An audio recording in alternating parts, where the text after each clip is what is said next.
I'm Tamara Krinsky. I'm LZ Granderson. And we are here at the world premiere of Marvel Studios' Ant-Man and the Wasp. I'm so freaking excited for this film. Why? Because the first time we saw Scott, he was in jail. The last time we saw Scott, Civil War, he was in jail. But you can hear the fans who are so excited for this movie. Yes! We have fans dressed up as Ant-Man, as the Wasp, as other iconic Marvel characters. We're so glad they're here. And we are going to bring every moment of this live stream straight to you guys, the fans. So I want to say a huge thank you to Marvel Strike Force, Heroes Only, our live stream partner. This carpet is so cool. You can see the giant Ant-Man right over our shoulders, but inside the tent, there are huge sort of models of cups and pencils, so you get an idea of what it's like to actually be Ant-Man. That's right, and there's so much cool stuff on this carpet that we need more than just me and LZ to cover it. So we've got Laurence standing by on the other side of the carpet. What's going on down there? Hey, I'm down here in the middle of the carpet, in the thick of it all. Soon celebrities are going to be filling in, coming down this way, and I'm going to be popping all over the carpet to show you all of the coolest things that we have here. Some things little, some things giant, who knows? We have all kinds of Pym's particles here, so you never know what you're going to find. It's going to be a party, and I'll be here all night. Great. Well, we will be checking in with you to see what's happening on the carpet. And of course, we want you guys to join in on the conversation. So use the hashtag Ant-Man and the Wasp. And of course, you can follow all things Ant-Man and at Marvel at Twitter, on Twitter and Facebook at Ant-Man. All right. We are very excited to kick this thing off with a cast member. David, come on over here. Look at that blazer. Hello, hello, hello. Hello, Marvel family. It's good to see you all. Welcome to world premiere of Ant-Man and Wasp, starring David Desmalchian as Kurt, right? Is this the film we are here for? Oh, and with good supporting cast, like Paul Rudd, Evangeline, Lily, something like that, yeah. T. Harris. Michael Pena. Yeah, it's good kid. Hi, guys. We are so happy to. How is our favorite Russian-American hacker? How's Kurt doing? Kurt is so good. He's so excited to be back and helping his favorite teeny tiny hero. No, the truth of the matter is, Kurt is when the film starts, really excited to be a legitimate businessman for once. You know, Dave and Kurt and Luis have started a legit security business with Scott, and it's like things are finally, for once, normal, and we're gonna have real jobs, and we're gonna have like a 9 to 5 and start our own business, and then of course, well, you know, things don't stay like that for too long. Now, that's one of the things that I really enjoyed about the first film. One, it was humorous, obviously, and then, of course, you talked about technology. But you actually sort of touched a little bit on how difficult it is to get reinserted into society if you've been in jail. Well, I mean, think about it. In the first one, yeah, there's jokes, but the truth of the matter is these 4 guys who we know are good guys underneath have made mistakes in their past, and they're just trying to find their way back into society, right? Society won't let them. And thanks to Hank Pym, thanks to the technology, thanks also to the fact that we form our own family, because I believe one of the things that Peyton just makes so beautiful with these films, and it comes from the top down because the Marvel family is like this, but this is a film about family. And of course, family being like Scott, his relationship with his daughter and his ex and his new romantic whatever's happening with Hope. But what about with the guys? Right. We are like a family, and we become a family, and I love that. I think that's really an important message that these films convey so well, and Peyton just, it's really beautiful the way he pulls that off. Well, I have a question actually, because you know, this company that you form, Ex-Con Security, it might be a little bit of a hard sell to some people to let, you know, former crooks be in charge of their security. So what's your sales pitch? I want to hear Kurt's sales pitch. Put it through brain. Think like this. Who better to protect you from getting hacked than the best at the hacking, right? Who best to protect you from getting burgled than the burglars? So yes. I'm sold. Yep, right. When can you start? Sign me up. Put me on a monthly plan. But it was so fun getting back into these characters as well, and getting to shoot with these guys who become my friends, these men and women who are my friends, they're my family now, and so to see these characters get to go to the next stage of our friendship, and then the adventure, like you know this movie isn't just about a bunch of guys that start a security company and things go real well and normal for them because... We have no idea what you're talking about. No, you know... All right, we gotta kick you off of here before you spill secrets, because, you know... Oh yeah, I see somebody over there is like... but it's so good to be here. It's so good to see you guys, and have an amazing night. Thanks. Hi, Marvel family. Congratulations. Thank you so much for talking to the Marvel fans. Have a great time tonight. And seriously, that is a kick-butt jacket. Oh my God, that jacket is amazing. Yeah, you may see that on me soon. I'm not sure how he feels about that. So he is just the first of the many cast members who will be arriving here tonight. What's happening down at Arrivals, Lorraine?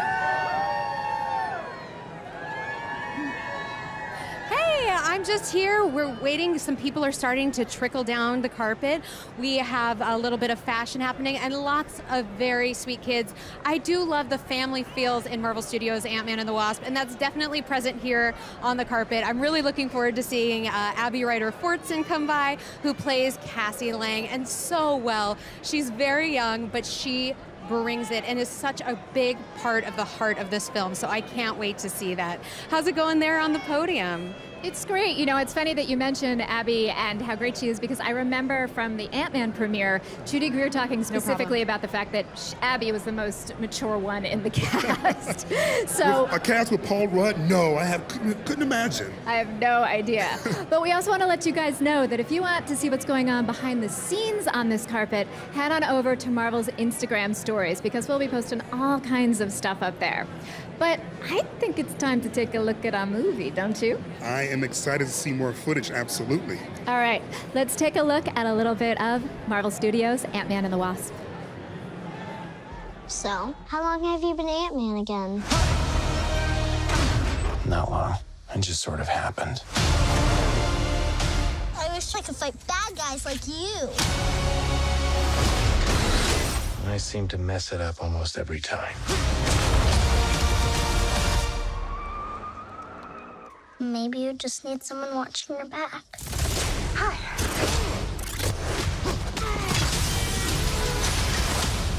Like a partner. Dr. Pym, I actually heard what happened to you. You opened up the quantum realm. That's when this crazy creepy ghost who like walks through walls and stuff. Stole your tech. And now she wants to take over the world or whatever. Who would have believed that in your hour of need, you would turn to us? Not me. Because we robbed you. Do you remember?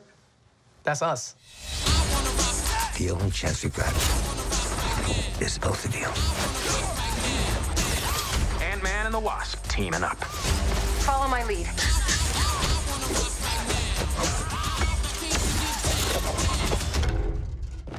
She seems more intense. No.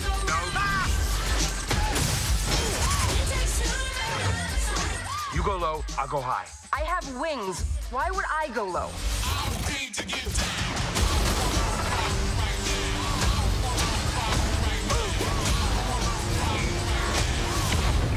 We're gonna die. I don't want to die. We didn't die.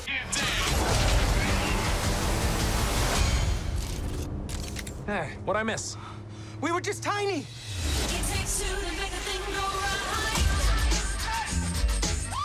I was partners with Hank on a project called Goliath. How big did you get? My record, 21 feet. You? 65 feet. 65. If you two are finished comparing sizes, 65. Can we just say how incredibly charming that cast is? Absolutely, and I love the fact there's this perfect blend of like family-friendly humor and things like we just heard. Just a little adult sprinkled in there to keep it edgy. Absolutely. It appeals to people of all ages on a lot of different levels. And of course, that's so much in part due to the actors and actresses in this film. I mean, we've got our returning favorites, Paul Rudd, Yes. Evangeline Lilly, Michael Douglas. The great Michelle Pfeiffer joins in. Yes, new to the MCU. Holy cow. Lawrence Fishburne. Michael Pena, who's absolutely hilarious, is back. As is, we were talking to David before. And of course, we have T.I. who plays Dave as, that lovely trio. And again, we want to say a big thank you to Marvel's Strike Force for bringing this live stream straight to you guys, the fans. In case you're not familiar with it, it's a mobile game where you can play with superheroes, with duos, with teams. But of course, today we are focusing on one incredible team, Ant-Man and the Wasp. And Lorraine is talking to some fans about their thoughts on this awesome duo. All right, who's ready for Marvel Studios' Ant-Man and the Wasp? Oh boy, the fans are excited to see this awesome pairing of Ant-Man and the Wasp. Okay, what are your names? Brooke, Maddie. Brooke and Maddie, what are you guys most excited to see about this two dynamic pairing characters together? Oh my gosh. Probably just like the way that everything plays out, like after anything else, like in the Marvel universe, and just everything that's happening, and how funny they are together. And yeah. I think they also have like such a good dynamic between each other, between their humor, but also the chemistry they have when they work together. It's really great. Well, great chemistry is always important in a lab. That's one thing I do know. Thank you, ladies. Let's see. Okay, these ladies. Are you guys big fans? I can tell you are because you're wearing your shirts representing. What are your names? Linda. Giselle. Carol. Linda, Giselle, and Carol. What are you most excited to see from this pairing? I want to see if it's not only exciting, but that it's funny. Well, I think you're going to be pleased. How about you? I want to see how their technology upgrades, like Ant-Man can be like more bigger or more smaller, and how the Wasp can like fly and save him. Very cool. And what about Ant-Man and the Wasp? What do you want to see from those two and their dynamic? I want to see how they're going to put the old Wasp in there, the original Wasp, and how that's going to interact with the story. Ooh, I can't wait to see what that's all about, too. Okay, well, I guess we're just going to be hanging out, partying over here. You guys ready? You heard it. They're ready. We're going to party over here, but let's check in across the carpet.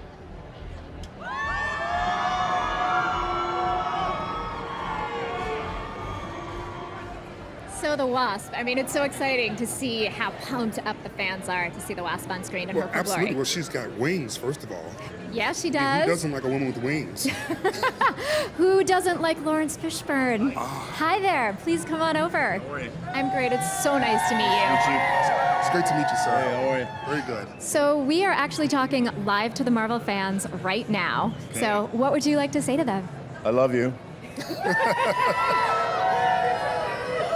So, question for you. You've talked in interviews about the fact that so many of the roles you play, you always lead with your intelligence. And in the Marvel Cinematic Universe, that's so important, of course, your role in this film. So talk about that a little bit. Yeah, I play this character called Bill Foster.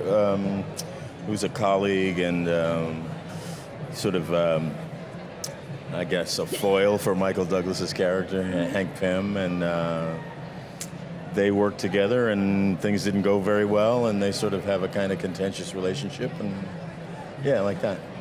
Yeah, they both think they're the smartest guy in the room. And of course, they're both wrong. Because Hope is the smartest person in the room. Thank you. That makes you the smartest person in the room, because you know that.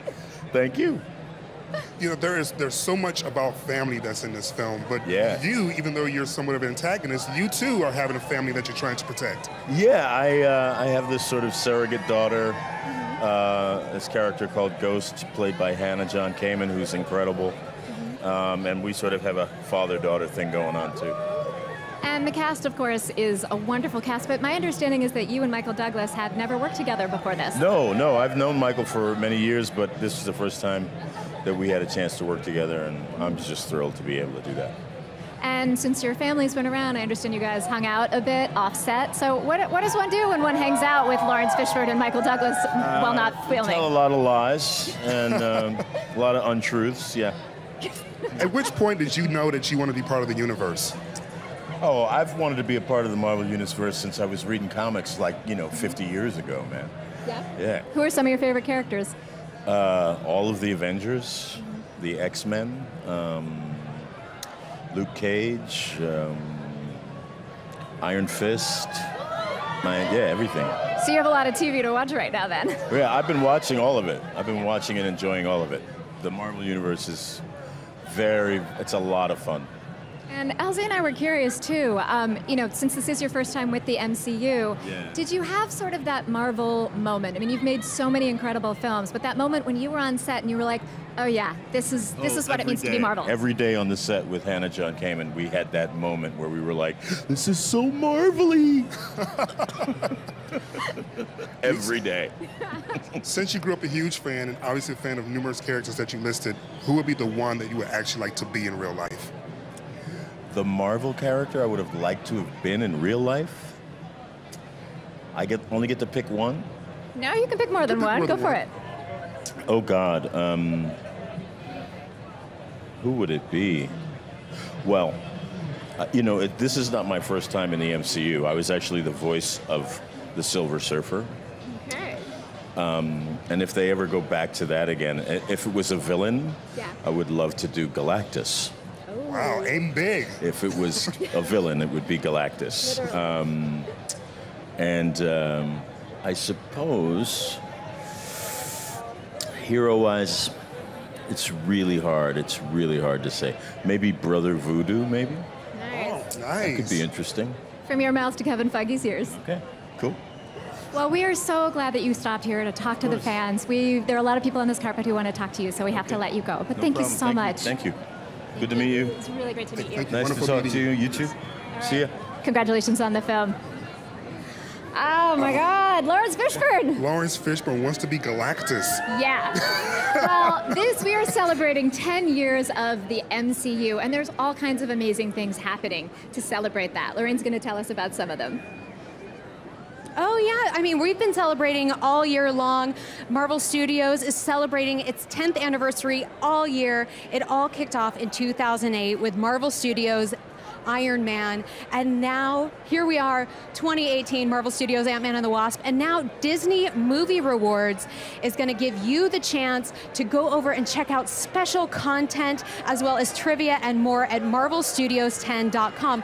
Oh, but it's not just a celebration. No. There is a whole bunch more. They're also going to have a big sweepstakes with even bigger prizes. In fact, at marvelstudios10.com, you can potentially enter for a chance to win a private screening of Marvel Studios' Ant-Man and the Wasp for you and up to 100 of your friends at the closest Regal Cinema, which does not sound half bad. You can check out more details at marvelstudios10.com. I'm so jealous to whoever wins. Good luck to you. How's it going back there, you guys? It is great down here because we are here with Abbey and her family. Welcome, you guys. Welcome. Hello. Thank you. Hello. So, you get to do a lot of really fun stuff with Paul Rudd in this movie. He comes up with all kinds of things to amuse you while he's under house arrest. What was some of your favorite stuff on set that you guys did together? I think when he was doing the throwing up card trick. That was really funny. Remember the maze? Oh yeah, the maze. When we were going through the laser tunnel, it was really funny because he kept pretending like he was getting all of his body parts cut off. Do you remember when we learned a bunch of tricks? Oh yeah, and when the magician was there, he showed us a lot of tricks too. Now, do you do any of these games at home? No. We don't really have the room for a giant maze. It sounds like you guys have a lot to live up to. What's it been like for you watching Abbey go through with this cast and such a good-hearted cast?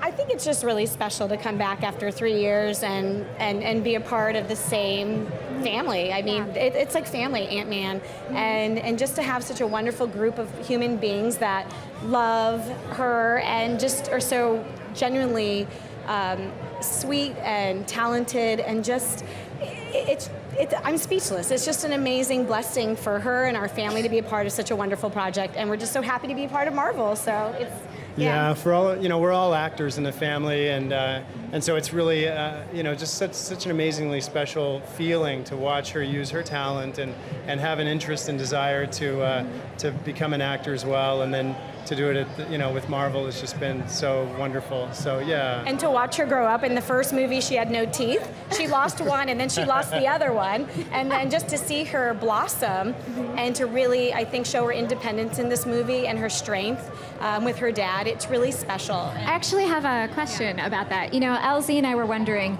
you see Hope want to follow in her parents' footsteps and become a superhero. I'm wondering, do you think that Cassie wants to follow in Scott's footsteps and also become a superhero? Yes, I think so. I think in this movie she really shows that she's really interested in becoming a superhero. In the last movie, she doesn't really wrap her head around it. Yeah. So in this movie, she really wants to fight with her dad. And who do you become? Stature. Oh. Whoa!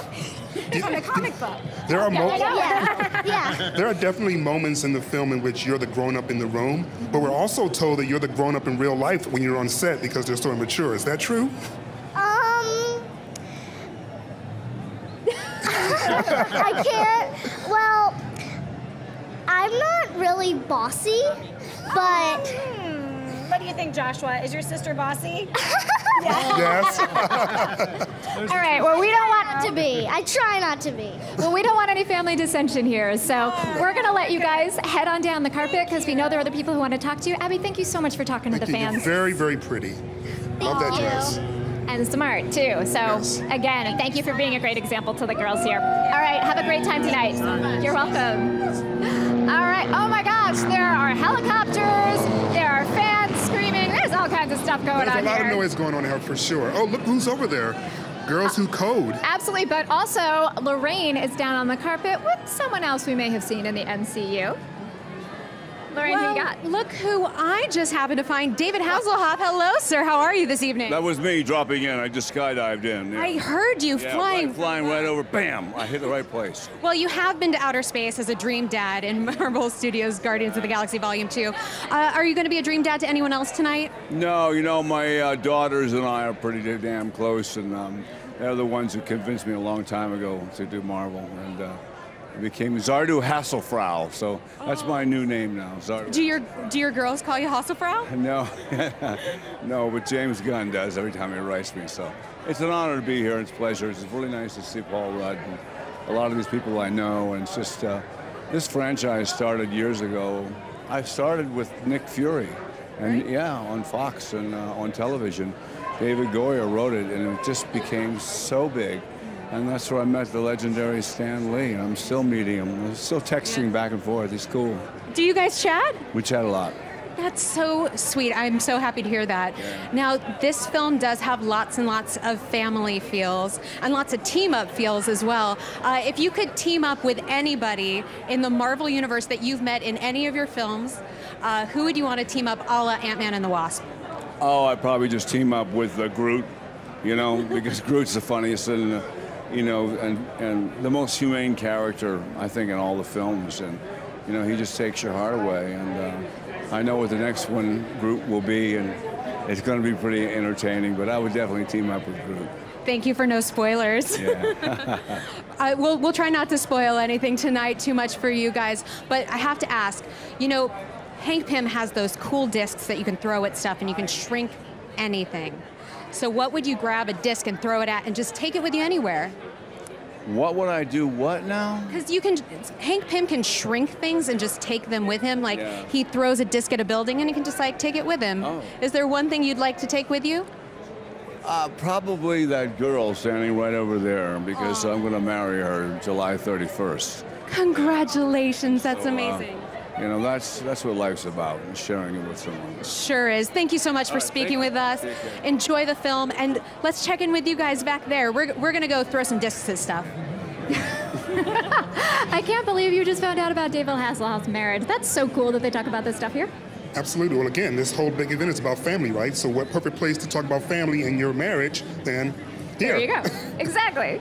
And one of the things I do love about this film is it really explores what it takes to have a blended family. In the first Ant-Man, we saw, some friction, let's say, between Maggie and between Scott, as, did she really believe he was always on the right track with being a dad? Well, probably not, but because he's taking a non-traditional sort of route of taking care of everyone. Yeah, but we'll be interested to see how that goes in Ant-Man and the Wasp. Lorraine, what's happening on your end of the carpet right now? Who do you have there? Well, I am here with Benjamin, who is, of course, Agent Burley, Benjamin Byron Davies. Thank you so much for joining us. Congrats on the film. Thanks so much. Thanks for having me. Now, you get to do some cool stuff in this movie. Particularly, you get to hang out with Agent Jimmy Woo. What are you two up to? Well, we're keeping Scott under house arrest. We're doing our best to. He's sneaky, though. Yeah, he is sneaky. Well, he can shrink a lot. Yes, and that's not all. And that's not all. More stuff to come. No spoilers. But you got to work a lot with Randall Park then. How was that?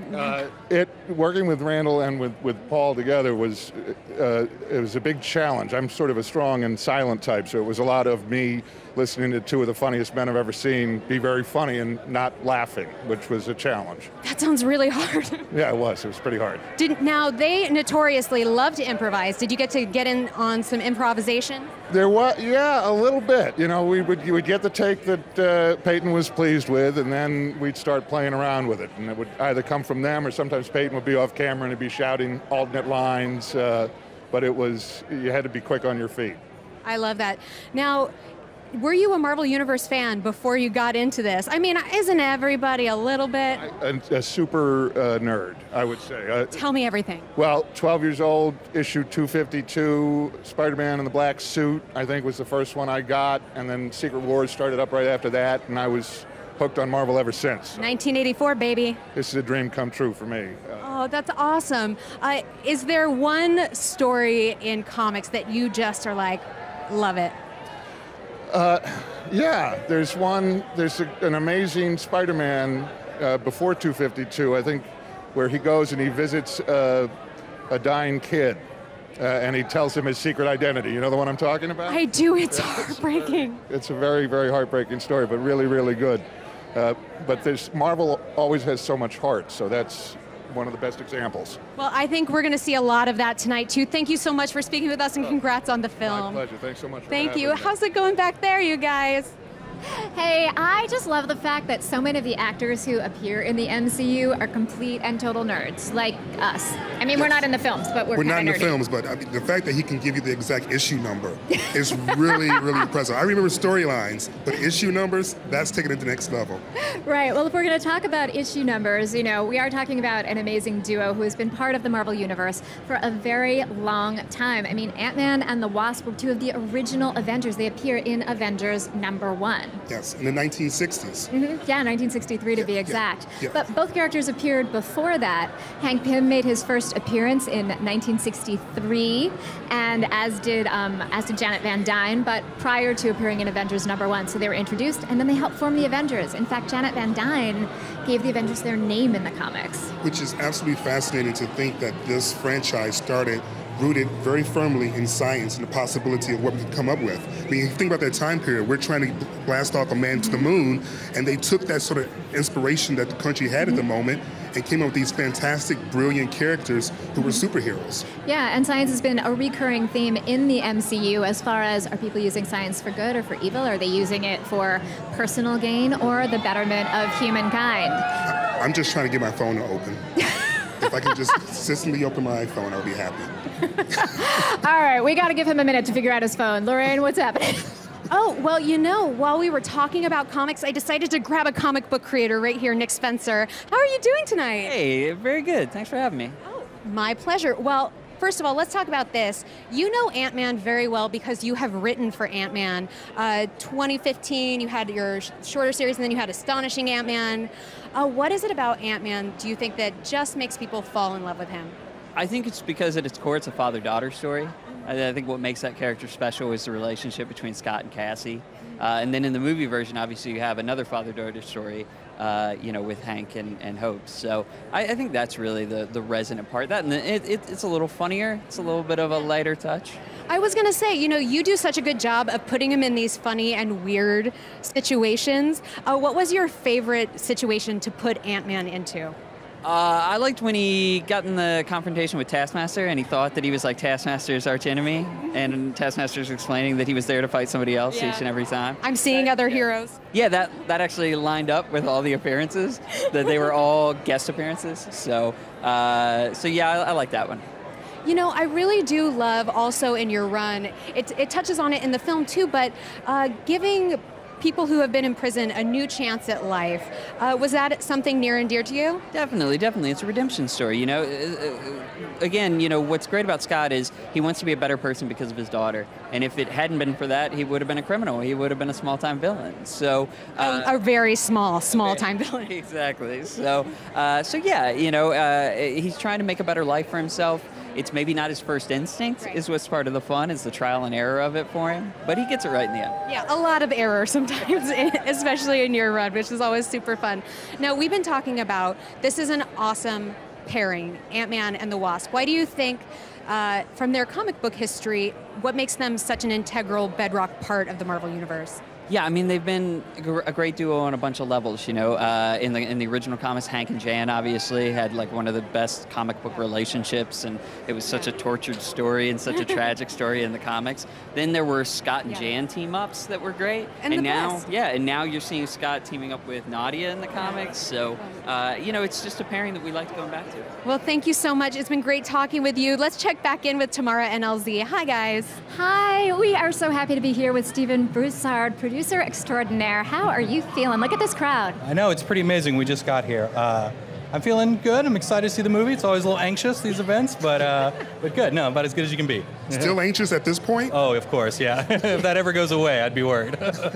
So LZ and I were actually just talking about all of the science in this movie, and you had a science advisor, Spiros, who helped you kind of out on the science side, incorporating some of that into the narrative. Why is it important to you to actually have those real scientists advising you guys? It really helps ground the story and root the story in some sense of truth, Obviously, we go in pretty wacky directions, by the time it's all said and done. But a lot of those early conversations, just us sitting around in a room and saying, we were thinking this, and Spiros is saying, well, that's cool, and that relates to this theory or this cutting-edge thing that's brand new in this field. And so he would actually take the charge and say, well, you could do this, this, and this kind of thing. Like, he was actually good to have a narrative side in addition to a scientific side that was really helpful in the process. Did you have anything that you wanted to put into the film and then the scientist says, well, that's just really dumb? Not with Spiros. Spiros is great. He totally gets what we were doing and, understands the vibe of everything that we're going for, so he gives us some latitude. Well, speaking of vibes, one of the cool things about coming back for Ant-Man and the Wasp is part of your cast really, really well. So are there things that you learned about working with Paul, with Evangeline, with Michael, that you really wanted to lean into since you knew your cast from the beginning? Yeah, absolutely. You know everybody, you know their strengths, and you know what works so well from the first film, which is great, and you already have a working relationship. And the challenge and the goal is to not rest on any of that, to push all the characters forward and make sure that everyone is evolving within this story, within this universe, within this franchise, so that you feel like you're still with these people on a journey. And it's easier to do that if you have a working relationship with the cast before, and it was great for the new people that joined the party with us as well. One of the things that makes the film so interesting is the humor between everyone. Yeah. What's the gag reel like? Oh my gosh. It's fun. A lot of the fun stuff gets in the movie, though. So much of the film and the spirit of the film, under the guidance of Peyton, there is a kind of vibe where improv and trying things out is welcome. And so, of course, that leads to some flub lines or maybe some ideas that didn't work out. But within that spirit that Peyton brings to set, I think a lot of what's great about the movie comes forth. Do you ever get nervous as a producer about the fact that you have these huge visual effects pieces that you kind of need to set early on, but then suddenly they're improv and going in a different direction?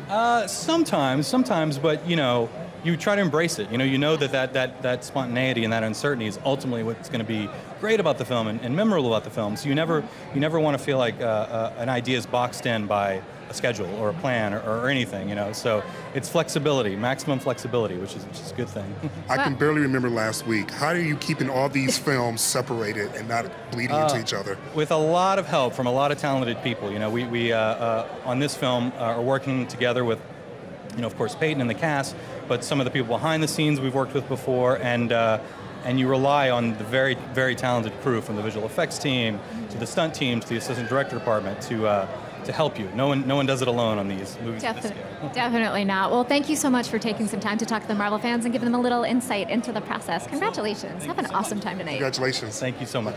Enjoy it tonight. All right, we want to once again say a huge thanks to Marvel's Strike Force for being our live stream partner, which allows us to bring this live stream straight to you guys, the fans. You can also join in on the conversation. What hashtag are we using tonight? Ant-Man and the Wasp. Woohoo! You can also follow us at Ant-Man or at Marvel on Twitter and Facebook. Now, what's going on at Arrivals? Do we know? Lorraine, what's happening down there? Oh, well, I have an arrival of my own. Emma Lahana from Marvel's Cloak and Dagger on Freeform. Hello. Hello, how are you? I'm great. Last time we hung out was also at a premiere. That is true. It was at Infinity War. Yeah. Right. So what are you excited to see tonight in Marvel Studios' Ant-Man and the Wasp? Well, I've always been a huge fan of Paul Rudd. So me too. Guys, so good. Yeah, I love. Actually, I just rewatched I Love You, Man. Oh, so good. So good. And then I was like, oh my god, this movie's like almost 10 years old. How did that happen? Yeah. So if I see him tonight, I'm gonna be like, hey, Jobin. Amaze. Yeah. Amaze. All day, every day. So we got to talk about Marvel's Cloak and Dagger just a little bit. It's finally out, because last time I saw you, it wasn't out yet. I know. We couldn't talk about anything. We had to be super tight-lipped. What can you tease us for next week's episode, next Thursday? Well, you'll kind of see Bridget, how her journey starts to intertwine with Tyrone and what he's looking to do in terms of Detective Connors. And how much fun are you having working with Aubrey Joseph, who plays Tyrone? Oh, he's so good. He's such a little creative genius, and he's... The thing that I really love about the show as well, I feel like you don't normally see a male character like that. The fact that he's more introverted and you have the female lead a lot more extroverted and sassy. So I really like that they kind of play with those different typecasts with male and female. I think that's really interesting. Oh, I love that. Well, and the show deals with so many interesting, very intense topics, which is really exciting to see on TV. Yeah, I think we're starting a lot of really important conversations, and I think it's a really important thing too, being on Freeform and that targeted towards a younger generation to be able to feel comfortable having those conversation starters. Yeah, so it's exciting. Yeah, I love it. Well, also, we're talking about team-ups tonight because Ant-Man and the Wasp are teaming up. Yeah. Who in your life, if you had to save the day, who would you choose to be your Ant-Man or your Wasp? I'd go with Iron Man. Ooh, love it. Okay, well, Iron Man, you got it. Well, thank you so much for speaking with us. To see you. Back to you guys. We're just going to hang out and talk about Iron Man. Well, that's a good character to talk about. That is a very good character to talk about. He's been in a lot of movies. There's a lot of things to say about Iron Man. Who would you want to team up with? Especially if it's me. Well, wait, if we're teaming up, do you want to be Ant-Man or do you want to be the Wasp? Oh, the Wasp. I know, right? Wings. Wings. Hello. Yeah. So we're going to have to fight for the wings is what you're saying. Maybe we can split them. One wing each? You can carry me. We'll figure it out.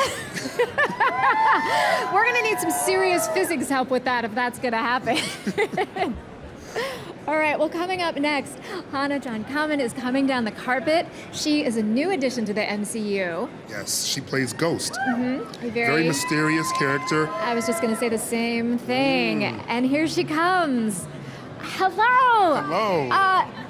Come on over here. Hi. You are stunning. Oh my goodness, thank you. Thank you so much. Yeah, it's so good to be here. It's amazing. It's crazy, right? So we're talking live to the Marvel fans. What do you want to say to them?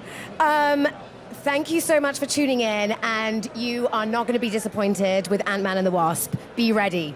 And you better listen to her, because she's tough stuff. Yeah, I'm tough stuff. Don't mess. Were there any things that you had to learn, or were you already like physically fit, do any combat? What was your background? I've got dance background, but with a lot of my movies and TV series that I've done before, I do my own stunts. So I thought it was really important to definitely do that with Ghost, especially creating a whole new character and with a whole new physicality, and and also it's just really fun, kicking ass. Speaking of physicality, I'm curious, you have this incredible suit, which of course we've seen in the trailers and the clips. How does that feel on your body? Is it comfortable? Is it stiff? What's that like? It's warm. It's a warm suit. Filming in Atlanta with neoprene, it's definitely has its challenges. You've got to keep hydrated. But actually, once it's on, I got so used to it. And I used to do stunt rehearsals in it, and it actually wasn't restricting at all. And I was like, okay, it's kind of part of me now. Yeah. Not bad. Not bad at all. So talk a little bit about just your character in terms of the arc that she goes throughout the course of the film. Don't give anything away, but just as an actress. Marvel lock and key, everyone. Yes. It was amazing to take Ghost and completely run with her, because she has this incredible arc. She's got a lot of depth, and the audience, I think, are going to be feeling very confused about Ghost. She's a very mysterious, mystique character, and I approached her with not being a villain. In my mind, she's the good guy, and everyone else are the bad guys. So that's how I've approached it. So it'll be interesting to see what everyone's take on it is. I read this interview where you were talking about the idea of you looked at Ghost in the comics, but then it was really important for you as an actress to lift her off the page. And I'm curious, what's your entree into that? For you, is it a physical entree? Is it a costuming thing? Is it about finding, her voice? Well, definitely, there wasn't actually, luckily, a lot to go on from the comics, so there wasn't anything that I had to kind of bring from that. I completely, took Ghost, the name, and completely, brought her to life. But, I think, the script was there, the character was there, and every single element, like the costume, everything, every department, you kind of start to feel, okay, this is a character, and there is something so special when you first put on your suit. You put on your suit and you actually feel like you have powers, and it does something to you. There's something that it does to you. So it's going to be really interesting when the suit's on and when, to see that. Speaking of first experiences, what was it like to be in a room with Hollywood icons like Laurence Fishburne, Michelle Pfeiffer, Michael Douglas? Who? No, I'm definitely still pinching myself. I still can't believe I'm here. I'm just like, they are real life superheroes. They're real life legends. So it was amazing. It really was amazing. And I was so honored to meet everyone and meet all those incredible, cast members. And it was just, we've had a lot of fun. And part of that is the way that Peyton really encourages the sense of community and family, or at least that's what we're told. Was that your experience? Absolutely. Peyton completely welcomed me with open arms to the Marvel family and to the Marvel universe. And he just has this amazing ability to just make everyone have a good time on set. It's a fun movie, so you've got to have fun, making it. And, we really did. And he has this incredible ability to bring the story, bring the action, bring the drama, pull on your heartstrings, and also tap your funny bone at the same time. He's just an incredible director. Where were you when you got the call that you actually was cast as Ghost? I was at home, and then I couldn't believe it. I think I celebrated. I celebrated by playing Miley Cyrus and just dancing around my house. It was great. No one was watching. I was going to say, I kind of want to see your victory dance. I definitely want to see that. Yeah, definitely. All right, last question, because we know that there are a lot of people here who want to speak to you. We're just curious about, this is your introduction to the Marvel Cinematic Universe. Was there that moment on set when you were like, yeah, this is a Marvel movie? What was your Marvel moment? Putting the suit on and coming to set and being there on the first day and going, oh yeah, the sheer size of it. This is a Marvel movie. This is a Marvel movie. Holy smokes. Yeah, I think driving into Pinewood Studios and the whole kind of the day, it's just putting on that suit for the first time for me. Yeah. Amazing. Well, I can't wait for people to see what you do in this movie. Elsie and I love it. Have a great time tonight. Thank you so much. Congratulations. Thank you. So partying to Miley Cyrus is how you celebrate getting into the Marvel Universe. Absolutely. I like that. Absolutely. I mean, charm, down to the bone. Every single cast member of this movie. It's pretty incredible. Yeah, it's always wonderful to know that not only are they fans, but they come across as wonderful people. So you fall in love with them even more as you watch them film after film. Well, and if we're going to talk about people you fall in love with, the most likable actor in Hollywood, Paul Rudd, we hear has arrived. So we will be talking to him shortly, right? Paul Rudd. Where have I heard that name before? You might have heard a small mention of him or a giant mention of him recently in the MCU. One of the things that I'm most curious about is what he had to do physically to get ready for this role, because we're not used to seeing him sort of be like the strong beefcake character. Well, I'm also curious, does he stay in shape in between movies, or do you kind of beef up for a movie and then you get to relax and then you're back on your regimen again? So. Well, I would probably relax. There's a funny story about him from the writer's room. When I was talking with him about the writing process for the first Ant-Man, he and Adam McKay were writing together in a room. And I was like, so what's that like? And he's like, we hang out, we have snacks. And I was like, what's your favorite snack? And he was like, well, I get to eat asparagus and salad. And Adam McKay gets to, eat whatever he wants. Right. Yeah. Woo! We are next up with our next cast member. Come on over here. Hey there, welcome. Hey, how are you? Good. You dress very smart. I love it. Oh, thanks. Everyone in LA looks good, so I had to try and do something. You succeeded. So what are you actually, so we're talking live to the Marvel fans, and Elsie and I were wondering what you're actually allowed to tell them about your character. I don't know if I'm allowed to tell them. Okay, let's start at the beginning. Are you in the movie? I am in the movie. Okay, that's I think so. I haven't seen it yet. I could be. We have. You're in it. Okay, great. That's all right. You made the cut. Brilliant. I'm the guy in the trailer who runs into a salt shaker. So what was that like? Talk a little bit, without getting into specifics and giving anything away, talk a little bit about the production process and what it was like to be on this set that used all the macro photography and green screens. A lot of it was shot on location for myself. Working with the stunt teams was incredible. The cars and the fights and seeing what they do. And then working with people like Walton and Evangeline, got quite nervous, but it was great. Not too much green screen, actually, surprisingly. But we filmed in San Francisco and in Atlanta. But yeah, everything was, well, not everything. A lot of it was on site. You mentioned the salt shaker moment, which is absolutely hilarious. Oh, thank you. How did the choreography that go about? Was there someone there saying, and fall, or did you actually have something there? So I think the first time I turned up, I went and saw the stunt guys, and they kind of took us through their sort of previs, and they already had established that moment. So I was like, okay, that's cool. Can I please come in and practice? So I got to practice, and they took me through it and showed me how to do it. And there's a harness, and it pulls you back, and it's just great fun. And I just wanted to do it again and again. Well, thank you so much for giving us some insight into the movie magic that happens, and thank you so much for talking to the fans. Thank you. Congratulations. Thanks for having me. Thank you very much. Thank you. Yeah. Hello. Congratulations.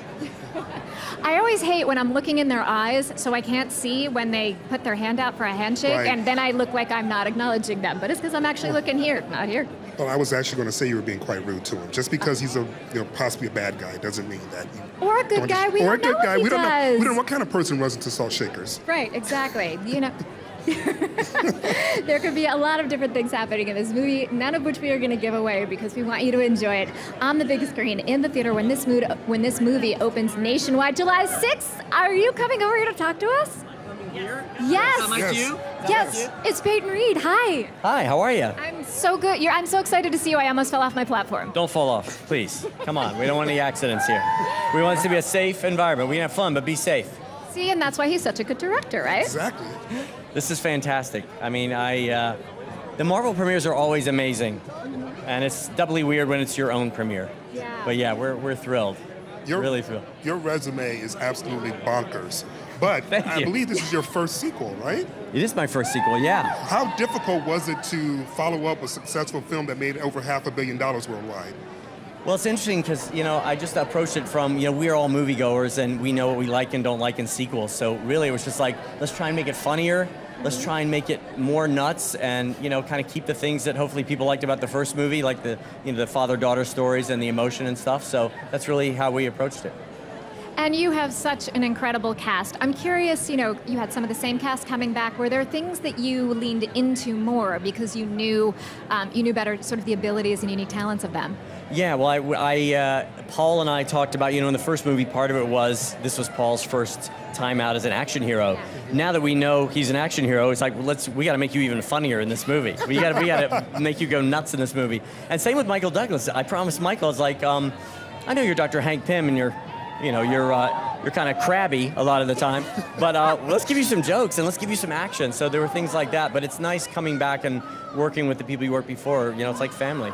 One of the things that I loved most about the first film was very quietly you made commentary about criminal justice reform, about how we bring ex-cons back into society. Was that a driver for you, or was it just something that just sort of happened by accident? Well, yeah, I thank you for mentioning that because it was an important thing when we started talking about the story for this one, how we progressed the story of those guys, Scott's friends, Luis and Kurt and Dave, who are all ex-cons. And this thing, we start them off, they've started their own business, they're small business owners, and that becomes a major part of the plot, which I like that Ant-Man and the Wasp is the kind of movie where there can be all this sort of big Marvel villain stuff going on, but just as important is, is their business going to survive? And there are amazing sets. Speaking of the big set pieces, there's an amazing set. You've got the lab in this. What was it like walking onto that set for the first time? Because it was on a 15,000-foot soundstage. Yeah, it was Shepard Frankel, our production designer. He knocked it out of the park. This is the biggest set that Marvel's ever built, and I feel a presence behind me. Who could it possibly be? I don't know. I don't know, but it's quite the presence. Wow. I just talked to your mom. Yeah? Yeah. Oh no, this scares me. Well, I just told her how proud she should be about the job that this guy did. I'm just so impressed. It's a whole new level. I never did one of these big, pictures. How he keeps this whole thing together is quite incredible. So, Peyton, this is your life. I don't have any cash on me, Michael, but I'll pay you later. Thank you. Enjoy it, man. Enjoy it. I hope you have a good time tonight. Not as sharp as you do. That's just very nice of you, too. Wait, I think we have your mom here. Come on over. Stay with us. Come on over here. All right, buddy. We're gonna get a photo. There we are, photo. My mom. I told you. You thought I was kidding, huh? Look, she goes in the middle. We were serious when we said that this was a film about family. Absolutely. How important family is. I love this. While we're at it, I've got my son. Oh, bring him on up here. Bring him on up here. It truly is a family reunion. Absolutely. Come on up here. Come on up here. Come on. I think we got the mom, we got to have the son. It's a family picture. Come over here. Come here. Come on. Okay. Here. So what is it like having your dad be a superhero? It's amazing. I mean, it's amazing. Look at him. He's a hero. Yeah, he still can't believe it. He said there was probably some miscasting going on here. He can figure out that. Well, there was some friction with Hope in the first film. Where are things at this time around, without giving too much away? Without giving too much away, let's say certain things get resolved and move on to other problems. You can't have too much friction with your family. You know what I mean? At a certain point, you got to realize and get over that. So there we are. Now, here, I'm going to have you guys take a quick step up. So, okay. Yeah, I know you know this because you're a filmmaker. We got to have the right framing, right? All right, absolutely. Absolutely. Is your dad an easy guy to forgive if, he messes up? Do I forgive? Easy to forgive, but you know, he's Doesn't not good at forget. forgetting. That's a parental skill. It comes innate. And I think that's true of Hank as well. You know, you meet up with Laurence Fishburne, who plays Bill Foster. What was it like? Because you You've guys done your homework. Yeah, well, I mean, my problem with Laurence Fishburne's character is he might be as smart as I am and possibly a little more. Our competition was based upon the fact as two scientists, we used to compete with each other. But he's a great job. Has Fish been here yet? Yes. Yeah, he was here earlier. earlier. And you guys had never worked together before, right? Never have. I mean, the big treat this time around with the Wasp was Michelle Pfeiffer, who we never had a chance to work with in my life. And not only got to work with her, but I got to be 30 years younger with her, which was pretty cool. And Laurence, you know, who I've admired from afar. Also, Hannah John came in, who's just quite a talent too. So it's good. And it's a beautiful night. I'm gonna have a lot of fun. I haven't seen the movie, so I'm really gonna enjoy this. Excellent. You have played some of the most iconic characters in the history of cinema. What was it about this film that made you say yes? I've never done a green screen, picture before. So a couple of things. One, the Marvel patina. I mean, just the record of the great pictures that Marvel's done, all of them. And then just to be in this CGI green screen world, which has given me the whole new appreciation of acting when there's nothing there. Right. You know? So, and then, who else gets to do these big old-fashioned premieres? So it's a treat. Excellent. Well, thank you so much for stopping by and talking to the Marvel fans. Thanks for giving us some insight into your dad. And have a great time tonight. Thank you. Thank you. Wow. Amazing. Hollywood royalty right here. Yeah. Wow. It really doesn't get any better. We have more cast arriving. We have T.I. Harris. Dave is coming on down the carpet. So we're going to be just talking to the rest of this cast too. And I do love the fact that other people from the Marvel Universe have shown up to support each other, to support this movie. It's a family. Absolutely. I thought it was absolutely incredible to hear that these three icons, and Laurence Fishburne and Michael Douglas and Michelle Pfeiffer, that they haven't worked together before. No, well, I feel like there's a common misperception that, if you've been around long enough, everyone in Hollywood knows each other, has worked with each other, but there's always a new experience out there. There's always something new, a way to grow, new people to work with, and that's what keeps it exciting. I mean, I've been in front of more green screens than Michael Douglas. Who would have thought? I don't know that I would have, but... Oh, there's the man himself. How you guys doing? So, Tip? What's going on? What's happening? Man, so here we are. Yeah. How does this feel? Man, outstanding. It's a phenomenal opportunity and a phenomenal experience to just be work alongside such legendary actors and actresses, and to see all of these, see the ideas that we kind of put together on set coming to fruition, and and to have it be such a monumental event like this is amazing. I mean, go ahead. Do you get nervous? I mean, you performed in front of tens of thousands. You got like Grammys. Does this make you nervous as an actor? Nah, it's more excitement than nervousness. Anxious to see the film, and just to see the fans' reaction to the film. And we get to see the trio of you guys, the ex-con security guys. We were talking before with Dave. It's kind of a big, not you, Dave, or sorry, with Kurt. You're Dave, he's Kurt, he's David Dastmalchick. Yeah, so many Daves. Yeah, we got a lot going on. But we were talking with him about, it can be a little bit of a hard sell, ex-con. So what's your pitch for the business? How are you going to sell us on the fact that we should hire you? Want to keep cons out? Let these cons in. Nice. Wow, that's solid. That is solid. No, we got literally a million of them. We had to do them on set. Like, you know what I'm saying? We totally ran the gambit of all of the quick slogans. But all of it, I'm assuming, was improv. How was it like keeping up with these well-established actors doing improv? Man, I mean, it was just a lot of learning. You had to catch on fast, and I just never wanted to be the one to slow the scene down. And we developed a phenomenal chemistry with one another, and I think that it shows on screen. Excellent. Well, thank you so much for stopping by, talking to the fans, and congrats on the film. Oh, wait. Oh, man, what's up, Peyton? Good. What's up, Tim? How are you doing? Man, our phenomenal director here, Peyton Reed. You look good. Hey, what's going on? Brother? Good to see you, man. Right on. I'm going to leave y'all to it, man. Hey, man, congratulations yet again, man. Awesome work. Get on over here. You are fine, sir. How are you? Did you guys get like the note about dress code? Yeah, we kind of have matching. Look at us. I think the note was hot outside. Yeah. And so we wanted to, I got that note. Yeah. Definitely. How are you feeling coming around the second time for this? Oh, great. Really excited to be here. Very excited about the movie. It's always a strange thing that, you work on something for so long and then you find yourself here at the premiere and there are all of these people getting ready to see it. And it's still a surreal and amazing experience. You've got people dressed in costume like you over there. I mean, it's like Comic-Con out here. It's incredible. My fellow ants. This is your first role as an action hero. What did you have to do physically to prepare for this?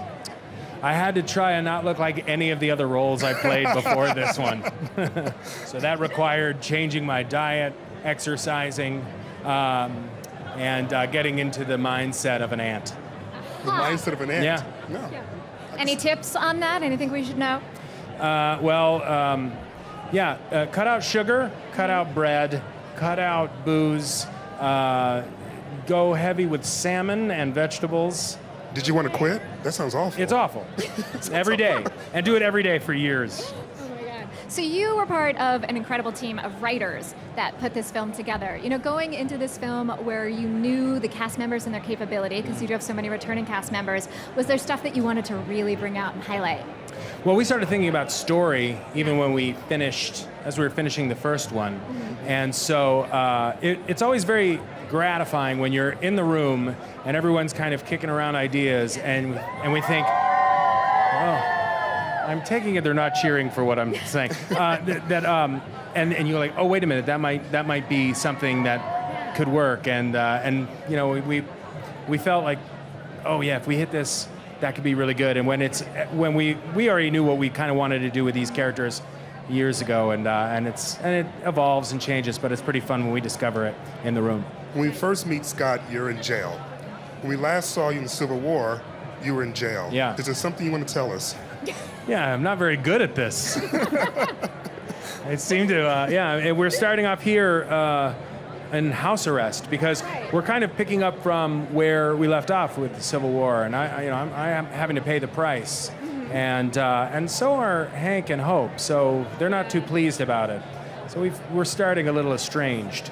Speaking of that, without getting too specific and giving things away, I am curious, how hard a choice for Scott was it, you think, to choose house arrest as opposed to, like, running off with the superheroes?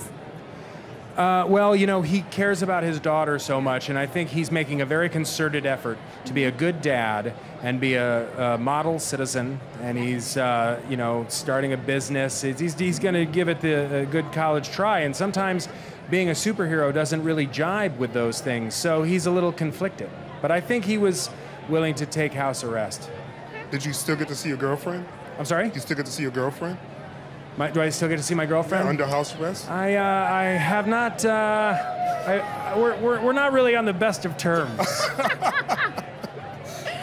No, my understanding is that the first Ant-Man was the first time that your son had actually seen a movie with you in it. You had talked about that in an interview. Yeah. So what's it like? What's his view on Ant-Man now? What's it like? This is such a family-oriented film. What's it like for your kids, having kids with that? I think they're pretty stoked about it.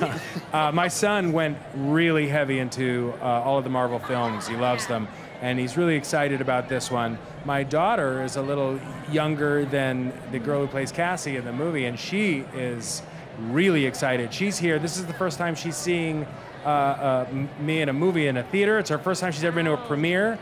She's very excited. I'm sitting next to her, and we're going to watch it together. Did your relationship? She's the real Cassie. Did your relationship actually influence the way the script was written with your children? Did we talk? The relationship with your children, did it influence the script at all? Yeah, sure. I mean, there are things that, I'm thinking about my own daughter when I'm thinking about some of these scenes and working on script and writing stuff, and it's nice. I think that even when I'm acting in them, there's something that is, it's familiar to me. I might not be playing with ants and things like that, but I'm playing with Barbie dolls at home. I know what this is like to be a dad. Well, that's funny because Stephen Broussard in an interview actually referred to you as the Marvel Dad-in-Chief. What's your reaction to that? I'll take it. I'm fine with that. It's true. It's good, it's good. You've also, speaking of family dynamics, you have off-screen great chemistry with Judy Greer, with Bobby Cannavale. I know you and Bobby are old friends. Yeah. So what's it like being able to bring that in, whether you're getting along or not getting along on screen? Oh, it's great. And I really like the dynamic, the relationship that our characters have in the film. I think it reflects very modern kind of times where, even though we're divorced, we still get along really well. We're raising our daughter together. It takes a village, and they're also just as people, as friends of mine in real life. I mean, I'm so crazy about them. Judy is so funny that it hurts. Her jokes, I laugh so hard that my sides hurt. Bobby, I've known for so long that I don't care to give him any compliments at all in this interview. I hear you guys do karaoke together. Way too much.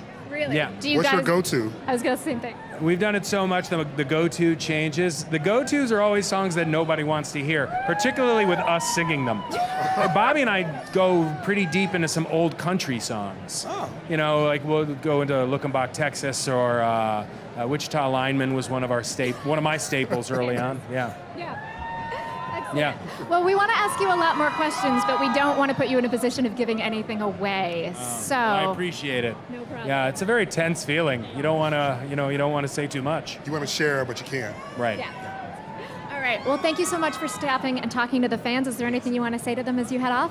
I hope you love the movie. It was really fun making it, and I can't believe we're here. Finally. It's awesome. Thank you. Thank you so much. Congratulations. It's great to see you. You too. All right, take care. Paul Rudd, Ant-Man. Amazing. Yes. Yeah. Ex-convict. Current hero.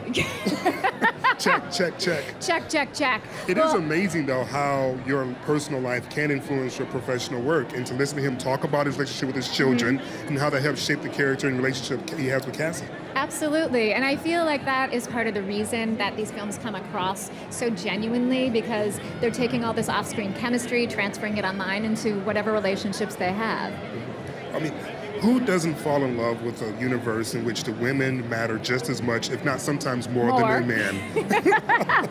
That's absolutely true. And in so many ways, this film really is Hope's mission to find her mom. Yes. And so watching the determination that she has with that, watching where she goes, and just the way she, quite frankly, kicks butt is pretty incredible. Well, her mom's Michelle Pfeiffer, so I'll be trying to find her too.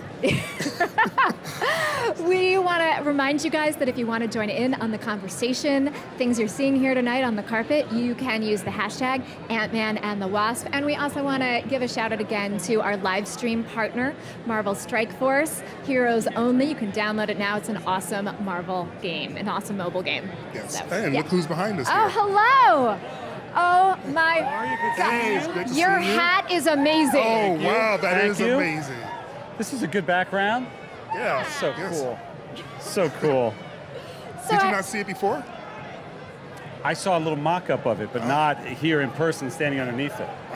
Well, one of the things I love about you is that in addition to being in charge of all of this, you're just as much of a fan like the fans that we're talking to. I love it. I love it. I've always said if I wasn't making these movies, I'd be waiting online to see them.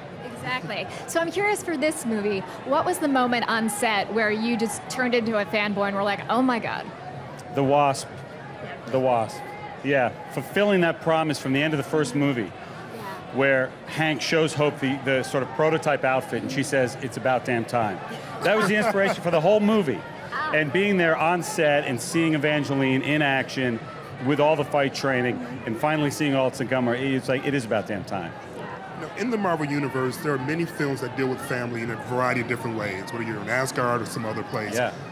But here in San Francisco, you have a really unique sort of blended family that you're trying to weave. It is. We always see this film series for us, the Ant-Man and the Wasp series, about family, about fun, about emotion.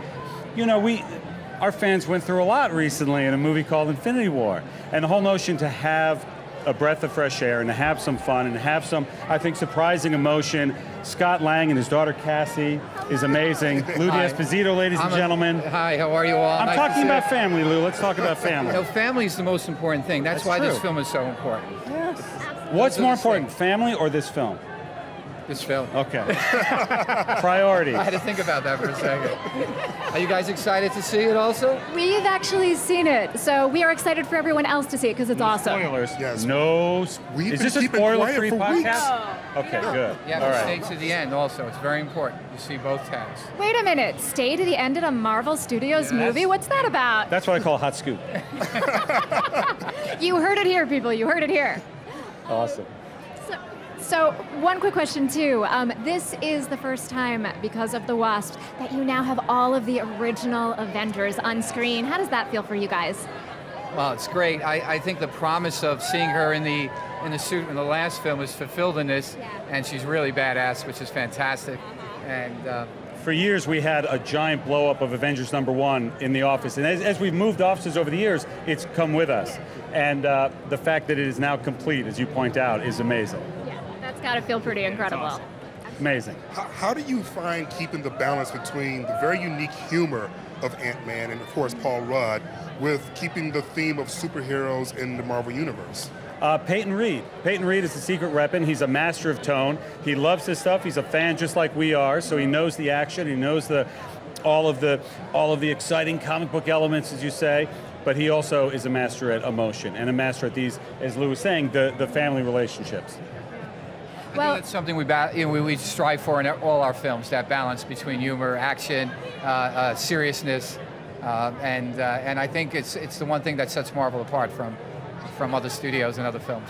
I think there are many things that set Marvel apart from other studios and other films. You guys also have an incredible collection of directors and writers, and it seems like there's been a lot of give and take between the directors. And how do you foster that spirit of collaboration? Because, you know, every person kind of wants ownership over their movie, but you guys, it's all collaborative. Well, the filmmakers should have ownership of the movie, and they should have a chance to have their, as I was talking about Peyton a minute ago, their vision come to life. That is what we want from Joe and Anthony Russo. Anna Bowden and Ryan Fleck are not with us tonight because they're on location in the last couple weeks of Captain Marvel. James Gunn, who's working on Guardians 3 right now. We want all of those unique voices. Ryan Coogler, who might be around here somewhere. That's how it works, is finding these filmmakers with great visions who can elevate sort of the fun ideas and some of the stories that we have. How did you decide upon Ghost? Excuse me? How did you decide upon Ghost to be the antagonist to introduce here? It was our producer, Stephen Broussard, and Peyton Reed, and our writers who were looking for a different kind of villain. A different, unique villain. We knew this film would be coming off of Thanos, be coming off of Killmonger. How do we find a villain that is very different, very unique? And when people see the movie, I think they'll see that we found it in Ghost. Well, we're going to let you go, because if we keep asking you questions, we're going to have no choice but to pull some spoilers out of you. And I know there are other people who want to talk. Thanks for talking to the fans. Thank you. Thank you. Congratulations. I need that hat in my life. Oh my God, I know, right? That was so spot on. There's so many more questions I want to ask. It's just so hard to hold it back. But one of the things, you know, we talked about a little bit are the incredible action sequences that happen in Ant-Man and the Wasp, including some really memorable car chases. So we're going to toss to Lorraine, who has a little bit about that she can show us. Help, help! I'm stuck inside a toy box. I've been shrunken down. Okay, that's not true. I'm still 1-to-1 scale.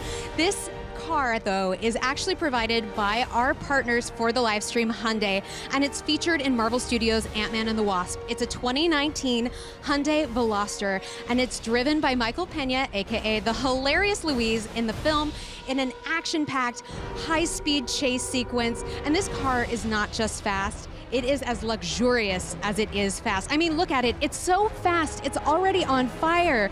This car was actually souped up, tricked out just for the film with this amazing paint job that's very toy-inspired, fun feel, especially when you're shrinking things down, and tons of chrome and an awesome spoiler. But that's the only spoiler you're getting tonight. I'm sorry, guys. You're going to have to wait until July 6th.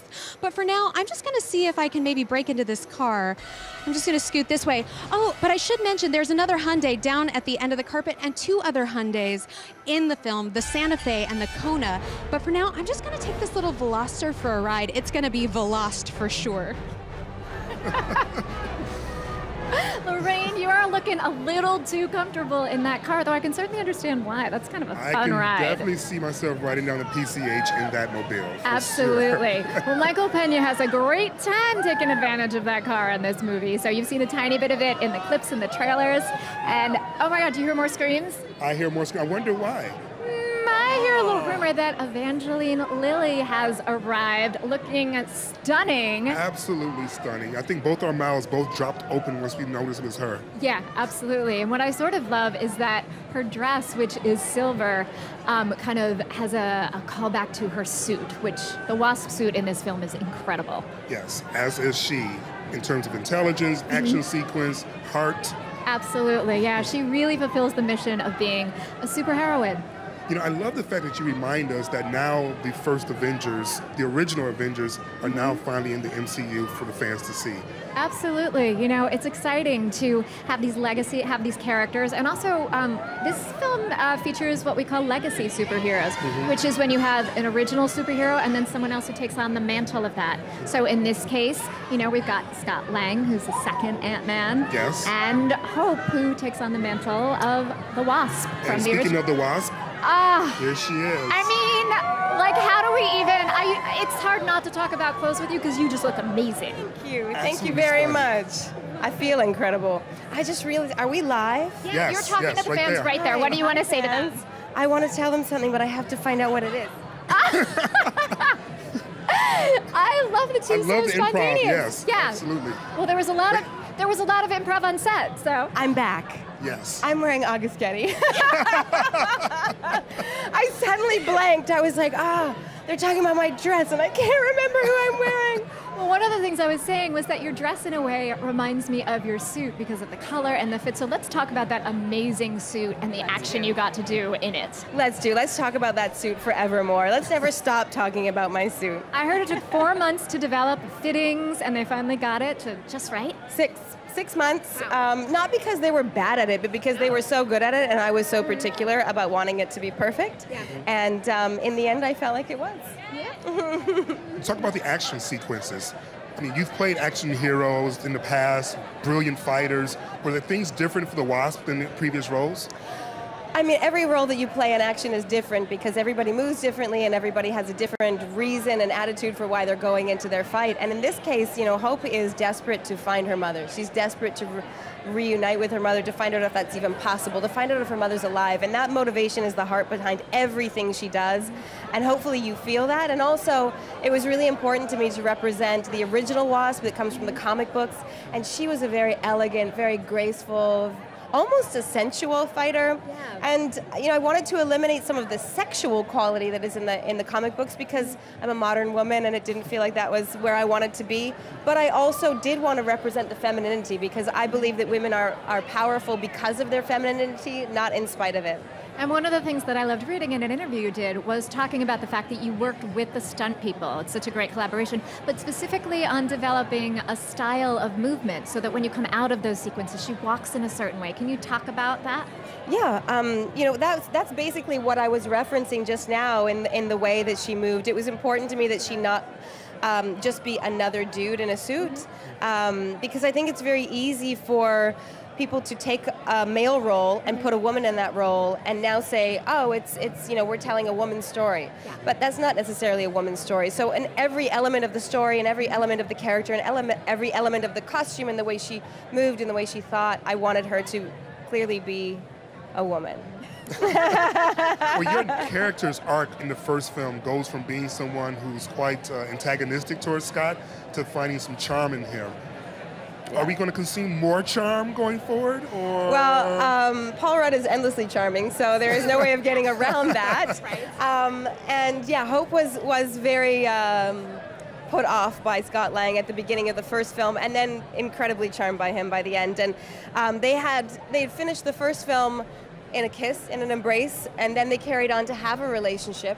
Off screen, sorry fans, and then they became estranged. And so we pick up the second film where they are at odds, where they're not speaking, they haven't spoken in years, and Hope is once again not pleased with Scott. Which is how I think we like her, right? It's fun to watch her dig on him. I was just about to say, it's so much fun to watch her not be pleased with it. Exactly. Exactly. All right, well, we would love to talk to you forever, but you have an entire carpet full of people here who want to chat with you, so thank you for talking to them. Thank you very much, guys. Thank you, congratulations. Thank you. It was a pleasure. Thank you. Thanks, guys. Watch the movie. All right, Lorraine, what is happening down at your end of the carpet? We had Evangeline Lilly. Where are you at? Well, you guys got to talk to a wasp, but now I get to talk to a wasp, the Janet Van Dyne, Michelle Pfeiffer. Hello and congratulations. What are you excited for tonight? Well, I'm excited to see the film. Because you haven't seen it? I haven't seen the film. I've been away, and you know, these things kind of take on a life of their own, and so I don't really know what to expect. Well, I've seen it, and I love it. Janet Van Dyne is such an integral part of the Marvel Universe. As you started to sort of develop your connection with her, was there anything that inspired you about her, or things you drew from?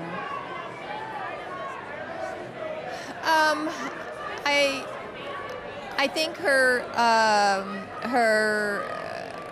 courage and her sort of tenacity, and I think her insistence on never giving up on finding this family, and I think that is something that I related to. Well, and speaking of your family, you've never worked with Michael Douglas before, is that true? True. Have you guys known each other for years? I actually didn't know him at all, and there were a few times we had a few near misses where we almost worked together, but then you know, as these things happen, it didn't work out for one reason or another. So, what was it like finally getting to be on screen together? I loved working with Michael. He's, you know, incredibly generous as an actor and has a great sense of humor. Yeah, it was nice. Well, I think you're completely brilliant in the film. It's been such an honor to speak with you tonight. Congrats. Thank you. And back to you guys over there. I hear you're having fun on the red carpet. Absolutely. It's actually a silver carpet right where we're at. It is actually a silver carpet. We got theme colors for Ant-Man and the Wasp. Yes. Absolutely. So cool to see Michelle Pfeiffer part of the universe and playing a scientist, a brilliant scientist. Adding to the many brilliant scientists that the MCU has, including Tony Stark, including Shuri from Wakanda. Of course. How can we fit the smartest woman in the universe? Exactly. Smartest person. Smartest person. In the universe. How's Thank that? you. Yes. Thank you. Yes.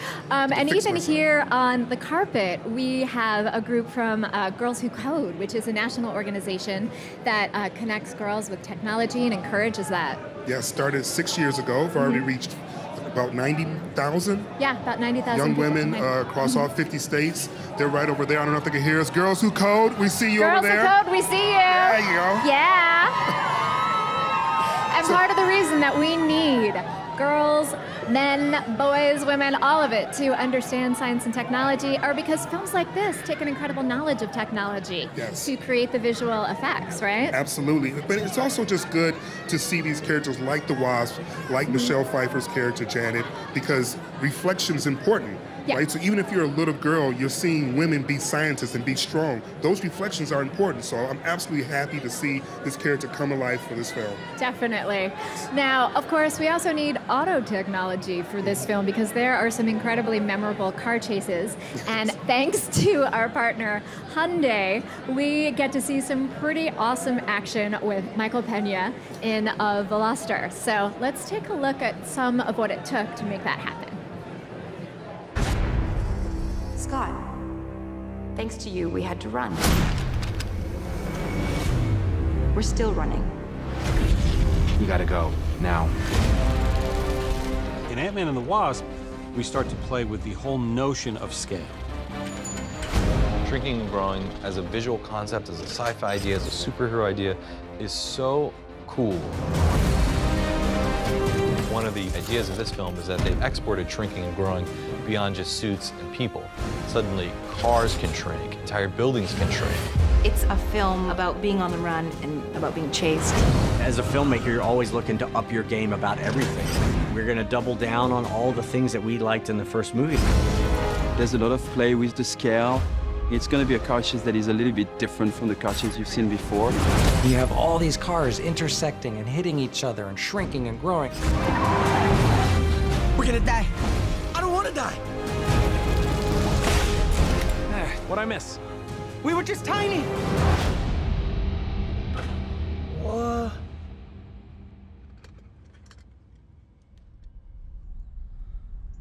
I love you, Dr. Pym. We've taken a Hyundai Veloster.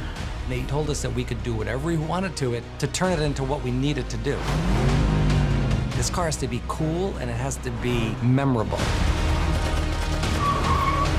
Awesome! I thought it was a perfect car and almost more of a dream for Louise to drive. The scope of this film is so much bigger than the first film. There's gonna be a lot more oh my God moments in this one. We're doing car jumps, we're doing car flips. Ant-Man and the Wasp teaming up.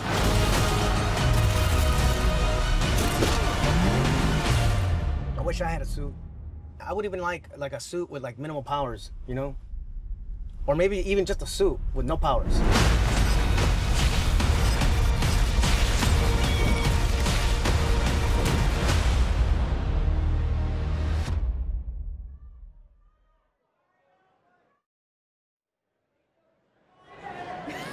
I see that. Michael Pena just makes me laugh every single time. Every single time. He was so brilliant in the first film. I cannot wait to see what he does in this one. I know, I know. I mean, I kind of want a suit too, don't you? Oh, well, yeah. Yeah. We've actually seen some pretty snazzy suits on the carpet this time around. Yeah, I mean, we saw what Kevin was wearing, what Peyton was wearing, the little seersucker. I know. Yeah, but I'll be honest, the winning one. Again. Lorraine, what's that? They always win. Lorraine, what's happening with you? Well, I just happened to stop in with this young lady, Gabrielle Dennis from Marvel's Luke Cage. Hello. Hi, how are you today? I'm great today. Wait, tell me what you're excited to see tonight in the film. I'm ready to see Wasp kick some ass. Heck yeah, me too. I'm ready. And I apologize for laughing. My mother's live. My mother's like, you're cursing on television. I know, you're gonna get a letter from your mom. So, I mean, Marvel's Luke Cage, season 2, holy smokes, what a roller coaster ride for your character. What is it like now having it out in the public and to be able to talk about it? It's great. It's like such this like weight lifted off of your shoulder. It's like you're trying to keep everything secret from even your closest friends and family. And then finally it drops and you're just like, oh, I feel a little loose now. But then I'm like, but guys, don't leave any spoilers in the comments because I want other people to like experience and enjoy the same thing that you did. So see, there you go. Yeah. You also sing in the 13th episode, final episode. Spoilers, sorry guys, but I mean, you have an amazing voice, and I believe you also worked on the song. Is that right? Yeah, I wrote the lyrics to it. Cheo gave me the opportunity to kind of go in there, and I wrote it out in one night, and I was just amazed that he loved it so much, and it works, when you guys watch it, it works perfect with the scenes. Oh, it really, really does. It's phenomenal. So we're talking about team-ups tonight, Ant-Man and the Wasp. Okay. Who in your life, in your real life, would you like to team up with to save the day if you had to? In my personal life or just in general? Oh, well, to save the day would be like with my best friend and my niece. You know, because you got to have the youth to represent and kind of like guide you through. But I feel like saving the day is encompassing saving all of us. And let's cover that age range where she can cover the bases of things that the youngins know, and then I hold all the old heads down. Well, I do truly believe the children are our future. They are, absolutely. Not to quote Whitney Houston, but to quote Whitney Houston. To quote Whitney Houston, yeah. Exactly. Now, also, we're talking a lot about bending size and having fun with size. If you could throw one of those little discs and just shrink anything down, take it with you wherever you go. I mean, you're a jet-setting lady now. Yeah. What would you take with you? I'd throw it at a bank safe. Put that, it'll be a new coin wallet. Where were you in Ant-Man, the first Marvel Studios Ant-Man? You should have been there. Right, yeah. Going on a heist. Yes. Oh my gosh, well, I'm so excited to talk to you about Marvel's Luke Cage. Let's talk a little bit more. So Alfre Woodard and you have shared some amazing moments on the show. What was it like? There goes Joss Whedon. He's just peeking in. It's live. Anything can happen. Anything can happen. So working with Alfre Woodard, what was it like? She's such an accomplished actress. Did she give you any words of inspiration or wisdom? You know, just watching her work is inspiration in itself. She's so poised. She's so controlling of her art and her space. and everyone respects her when she walks in a room because she demands and earns that respect, and she deserves it. And doing those scenes with her was just like, wow, I hit the TV mother jackpot. Heck yeah, you did. Well, thank you so much for speaking with us. Enjoy the film tonight. I know there are more people that are waiting to talk to you, but let's check in with Tamara and LZ. There is so much cool stuff happening on this carpet. It's been pretty amazing. I know. To be able to walk and see all these legends, but also all the cool stuff that's in the tent, like the cars, and the vehicles.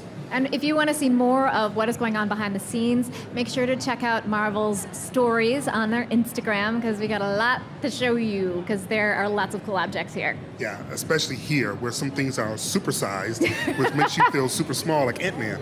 Exactly, exactly. And we, of course, want to give a big thanks to Marvel's Strike Force, Heroes Only, for being our live stream partner and bringing this live stream to you guys. There have been some amazing moments here on the carpet, incredible fashion, really wonderful interviews giving us some behind the scenes. Should we take a look at some highlights? Oh, absolutely. All right, highlights, here we go.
Cannot believe all of that happened in one night. Well, you know these Marvel carpets, they are jam-packed. Yes, absolutely. So, Scott, our hero, is he going to be in jail in this one? I don't know. He seems to make a habit of it. It's a recurring theme, isn't it? Brother, just stay out of jail for one movie. Can you help me out? I don't know. Well, you're going to have to watch the movie to find out. It opens nationwide on July 6th. Ant-Man and the Wasp tickets are available now. Yeah. Yeah. So go get your tickets. Thank you for joining us here on the live stream. Much. Thank you, Tamara. You were awesome. Thanks, Ilzy. You too. See, we like being a duo as well. Who doesn't want to be a superhero duo after this? You can be the Wasp. I'll be Ant-Man. Yes! Mission accomplished. All right, everyone, have a wonderful night. Thank you so much for tuning into this live stream. Go see Ant-Man and the Wasp opening nationwide July 6th. This is Marvel, your universe.